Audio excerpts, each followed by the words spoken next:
हमारे चैनल पर। बड़ी खबर आपको बता दें, उत्तर प्रदेश में योगी आदित्यनाथ ने माफिया मुख्तार अंसारी पर बड़ा एक्शन लिया है।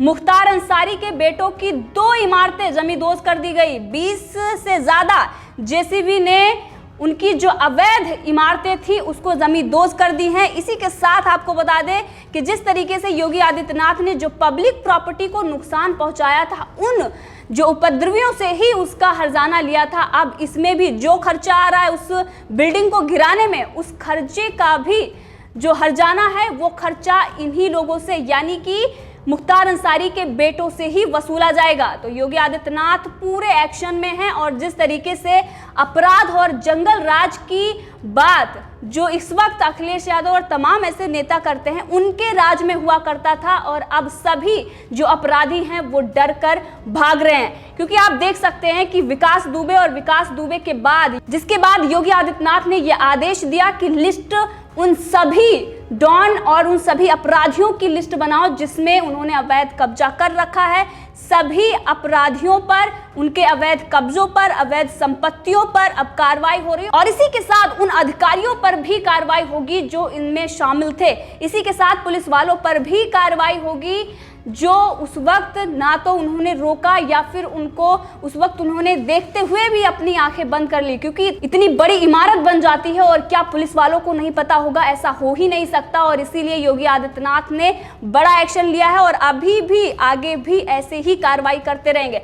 तो विकास दुबे पर जिस तरीके से कार्रवाई हुई थी और जिसके बाद अखिलेश यादव आज तक पर ये कह रहे थे कि विकास दुबे निर्दोष था, उनको बचाने की पूरी कोशिश की जा रही थी, कांग्रेस वहीं ब्राह्मणवाद लेकर आ गई। उसने कहा कि योगी आदित्यनाथ ब्राह्मणों पर अत्याचार कर रहे हैं। अब वो ये कहेंगे कि अल्पसंख्यकों पर, मुसलमानों पर वो अत्याचार कर रहे हैं क्योंकि ये अपराधी हैं और ऐसे अपराधियों पर नकेल कसी जानी चाहिए। क्योंकि अगर देखें तो उत्तर प्रदेश में इससे पहले जिन भी पार्टियों का शासन रहा है उन सब में इस तरीके से जो डॉन है ऐसे अपराधियों की तूती बोलती थी, चाहे वो बसपा का राज हो या फिर सपा का राज हो। दोनों राज में इस जैसे चाहे वो मुख्तार अंसारी हो या उनका भाई हो या फिर अतीक अहमद जैसे बड़े बड़े जो डॉन हैं उन सब की तूती बोलती थी। और इस वक्त योगी आदित्यनाथ के राज में उनकी संपत्तियों पर कार्रवाई हो रही है। जो अवैध कब्जे हैं उनके वो भी छुड़ाए जा रहे हैं। और ये जो मुख्तार अंसारी की पूरी प्रॉपर्टी है ये 68 यानी कि 68 साल बाद इस पर कार्रवाई हो रही है और इतने सालों तक आखिर आंखें बंद करके प्रशासन बैठा हुआ था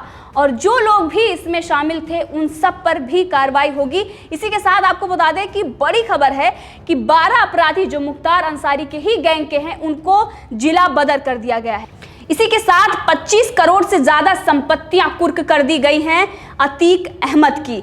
जैसे ही अगर देखें उत्तर प्रदेश में अतीक अहमद और मुख्तार अंसारी या फिर उनका भाई अफजल अंसारी, इन सभी का आप पॉलिटिकल करियर देख लीजिए। सपा ने समर्थन दिया, बसपा ने समर्थन दिया, आज भी समाजवादी पार्टी इनके समर्थन में खड़ी हुई है और दूसरी तरफ वो गुंडा राज और जंगल राज की बात करती है।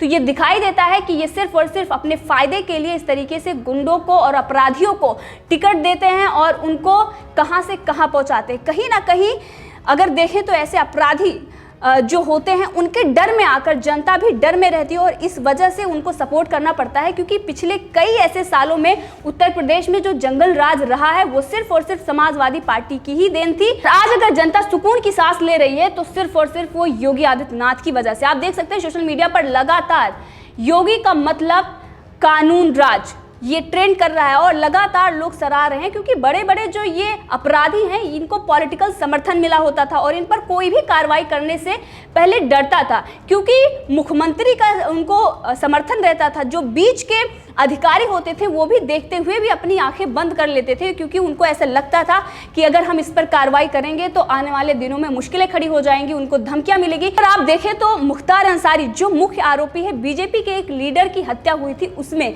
ये सारी चीजें दिखती है कि ये कितने बड़े और भयानक अपराधी हैं और इन पर इतने सालों में नकेल नहीं कसी गई है।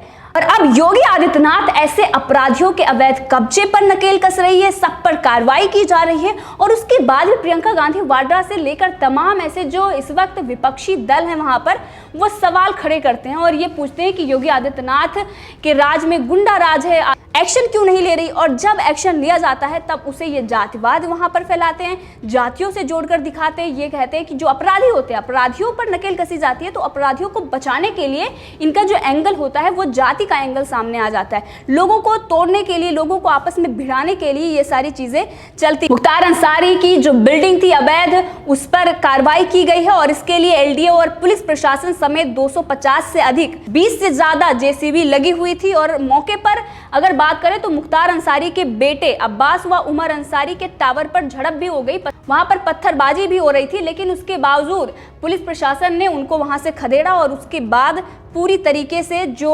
माफिया का अवैध कब्जा था उस पर जो बिल्डिंग बनी हुई थी उसको ध्वस्त कर दिया। और इसी के साथ देखें तो पिछले दिनों विकास दुबे और उसके बाद शार्प शूटर कई जिन पर नकेल कसी गई, जिन पर कार्रवाई की गई, कुछ ऐसे भी अपराधी थे जो मुठभेड़ में मारे गए। उसी के साथ अगर बात करें तो 1 लाख का इनाम जिस पर था, वो राकेश पांडे जो शार्प शूटर था उसको भी मुठभेड़ में ढेर किया यूपी पुलिस ने। इसी के साथ 25,000 का जो इनामी और वो मुख्तार अंसारी का बेहद करीबी मेहरुद्दीन, उसे भी गिरफ्तार कर लिया गया है। यानी कि सब, कोई भी अपराधी है तो वो बचेगा नहीं, क्योंकि योगी आदित्यनाथ ने पहले ही ये कह दिया है कि अगर कोई अपराधी है और वो अपराध कर रहा है, या तो उसे अपराध छोड़ना होगा या फिर उसे अपने आप को पुलिस के हवाले करना होगा। अगर वो नहीं करता है तो फिर उसकी खैर नहीं, उसके लिए उत्तर प्रदेश में कोई जगह नहीं है। ये साफ साफ योगी आदित्यनाथ की तरफ से कह दिया गया है और अब योगी आदित्यनाथ पूरे एक्शन में आ चुके हैं इन अपराधियों को लेकर। योगी आदित्यनाथ ने विकास दुबे के मामले के बाद ही आदेश दे दिया था कि लिस्ट में सभी ऐसे अपराधियों के नाम होने चाहिए जो बच गए थे पहले, और उनकी संपत्तियों के साथ साथ जो अवैध कब्जे और तमाम जो उनके गुर्गे हैं उनके भी नाम होने चाहिए। इसी के साथ जो गुर्गों को तरी पार किया गया है और इसके साथ मुख्तार अंसारी की पत्नी और उनके भाई के भी लाइसेंस रद्द कर दिए गए हैं, यानी कि जो शस्त्र लाइसेंस है वो भी रद्द कर दिए गए हैं ताकि अब इन पर नकेल कसी जाए। वहीं पर अगर बात करें दूसरी तरफ देखें तो अतीक अहमद जो बाहुबली अपने आप को कहते थे किसी जमाने में, क्योंकि आज उनका जमाना खत्म हो गया है, ये समाजवादी पार्टी के ही नेता हैं। इनकी 25 करोड़ की संपत्ति कुर्क कर ली गई है। इसी के साथ इनके भाई को भी गिरफ्तार कर लिया गया है और इन पर भी अब शिकंजा पूरी तरीके से कसा जा रहा है, क्योंकि योगी आदित्यनाथ अब वो किसी को भी नहीं छोड़ेंगे।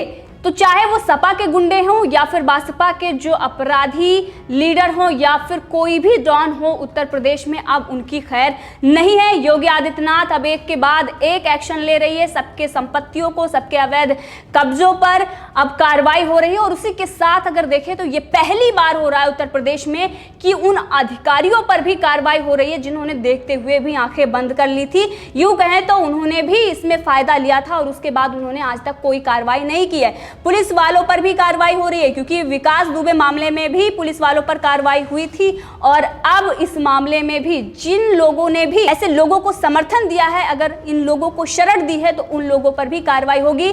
तो अब जाहिर सी बात है कि समाजवादी पार्टी के इसमें अखिलेश यादव और तमाम ऐसे बड़े नेता हैं जिन्होंने समर्थन किया है, उन पर भी अब कार्रवाई हो सकती है, क्योंकि योगी आदित्यनाथ किसी को भी बख्शने वाले नहीं हैं। तो इस मुद्दे पर आप भी अपनी राय रख सकते हैं, कमेंट करके जरूर बताएं। अगर आपने अभी तक चैनल को सब्सक्राइब नहीं किया है तो कर ले, ताकि हर अपडेट आप तक पहुंचती रहे। धन्यवाद।